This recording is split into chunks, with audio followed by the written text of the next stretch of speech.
I'm going to try to make this one as brief as I can. Yeah, the Republicans have come out with their report. So far, it doesn't really tell us a heck of a lot that we don't already know, which is that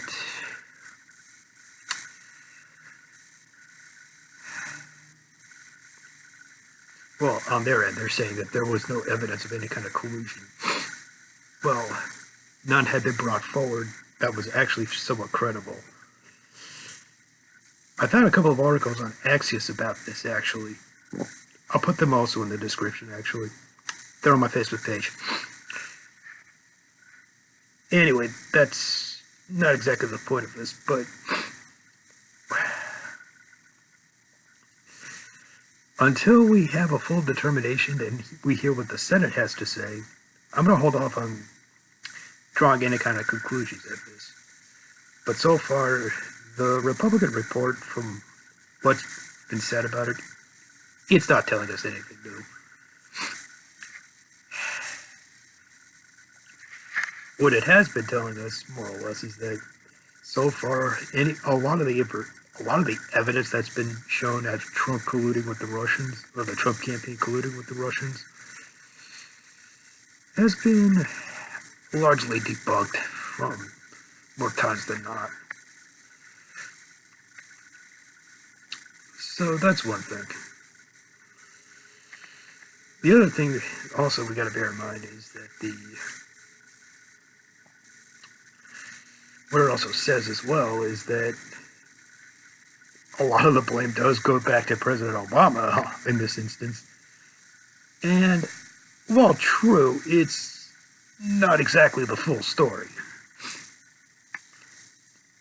But yeah, Barack Obama does deserve his share of the blame here, because if this had the Russians, engaged in the activity that's been alleged, he should have acted on it a lot earlier. I know that he was trying to make it so this way he wasn't trying to tip the election in Hillary's favor. I understand that, and I understand his reasons to hold back. But even if he's basically going to be out of office, like, even when he was basically about to exit office within about another 5 or 6 months anyway, it still would have been better had he acted on it while he was still president. Because now we wouldn't be in the situation we are with the Russians. But the fact is that even as Trump has correctly called out in some instances that a lot of this has been fake news, and he's been right, I would say approximately 40% of the time. And I'm being very generous in saying that. Because, yeah, there's been a few sources that have been who have been shown to be largely partisan hacks that had, at least with people who were kind of close to the Hillary Clinton campaign, plus, I don't know, again, I might have to go back and reread some of those articles, but the overall picture is that while it is true that Barack Obama didn't act quickly enough, Trump has not exactly been as straightforward with us as he should be. Because here's the thing: while it may the investigations may largely conclude that while there was no plausible collusion between the Trump campaign and the Russian state and government, it's still, the fact is that there's still other things you can actually get him on, and stuff that he has really not been straightforward about, and that is a big problem. One of the things that we do need that he could potentially get indicted over, or have an impeachment proceeding go against him, is because he is to a certain extent obstructing the Bob Mueller's investigation. And that has some sounds of Watergate in it, and that is actually a very big problem. That is essentially from a lot of his business dealings, actually. And potentially whether or not he and his many of the members that are in his administration are using their positions in government to line their own pockets. That is legitimate. And that is an answer. That is a question we need to answer, and answer very quickly. Get to as quickly as possible. And that is sort of where the Mueller investigation has gone, from straight collusion, Trump's campaign and any actors who were affiliated with it, with the Russians. That had been, as Mueller started to have information come forward, or as more information had been, reported on, it was looking less and less and less likely that Trump actually colluded with the Russians, or Trump's campaign actually colluded with them against Hillary. First of all, the Russians, even when they had tried to, this doesn't mean, though, that the Russians didn't try to influence the election.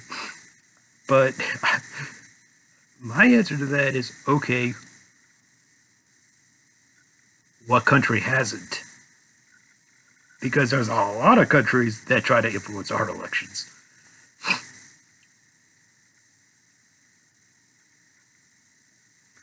I can think of a whole bunch of them. And I can tell you right now, what they initially were trying to go after Trump with, at least initially, that is actually fairly routine. A lot of that is fairly routine in terms of, when one administration goes out and another administration comes in. Yeah, I mean, everybody's going to want to know what kind of policy is this guy going to try to put in place. So no, that's normal. But some of the characters that are here may have, in fact, been using their business ties in Russia to line their own pockets. And that's a problem. That's more of where this investigation is going. At least when it comes to Trump. Truly, he's indicted 13 Russian nationals when it comes to for attempting to undermine U.S. election laws. That's true. But you got to understand something. That's just a microcosm of basically what's about to be taking place here. So I want to try to put that in perspective. The whole thing with Russiagate and it's, I don't know, in some cases legitimate comparisons to Watergate. Yeah, there's a little bit of overlap, but it's not, but it's kind of with two different animals, basically, is what you're dealing with. This is an animal of a slightly different color, basically. Let me put it that way. It's like I said before. You're seeing an administration basically lining its own pockets with basically using their positions to, line their own pockets, more or less, which breaks the emoluments clause, and that is actually something that Congress could basically nail him over. And that's where that investigation is going.